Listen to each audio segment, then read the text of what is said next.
Hi everyone, and welcome to this webinar on the latest legal developments in business immigration. My name is Megan Summers. I'm a Senior Associate in the Employment and Business Immigration team at Burgess Salmon, and I'm joined today by my colleague Hannah Malone, who is also a Senior Associate in the team. Our session today will cover an overview of key developments in business immigration over the last year or so, and I think it's safe to say that it's been a year that's seen some significant changes in this area. We'll also be highlighting what's on the horizon and flagging the changes that you need to look out for in the coming months to allow you to confidently plan for the year ahead. So let's just take a quick look at what we'll be covering today in a little bit more detail. We'll be kicking off with a look back at the major changes to the skilled worker route, which took effect in April last year. There were changes to the other routes at this time, but we're going to focus in on skilled workers today. We'll also cover the more recent changes to the skilled worker route, which came into effect this April, as well as the recent fee increases. We'll then take you through the electronic travel authorization, and we'll explain how it works, costs and processing times, and who it affects. We're also going to take a look at e-visas, and we'll explain who needs to register for an e-visa, when to do this, and why it's important to do so. And then to wrap up, we'll take a quick look at the Labour government's plans for business immigration.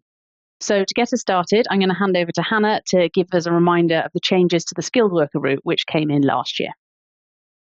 Thank you, Meg. Now, many of you will know that there were some major reforms to the skilled worker route which took effect in April last year, and we thought it would be helpful to start by recapping what those changes were. So then to start, I just want to clarify that the basic way the minimum salary rules work for skilled workers has not changed. In order to sponsor someone under the skilled worker route, the salary on offer needs to meet the higher of the general salary threshold or the going rate for the role, being the specific salary level assigned to that category of role. However, on the 4th of April last year, the general salary threshold for sponsoring a new worker with a skilled worker visa saw a dramatic increase from £26,200 per year to £38,700 per year, which was roughly a 50% increase. We've also seen some further increases this year, and I'll cover that shortly. The going rates for each role were also increased to bring them in line with the median salary, as determined by national statistics for that category of role in the UK, which again, for some roles, meant a fairly significant increase. So what this means is that in order to sponsor anyone under the skilled worker route, many employers will now need to be paying higher salaries than they did previously in order to meet these higher minimum salary requirements. There are certain discounts available, which reduce the minimum salary requirements, however.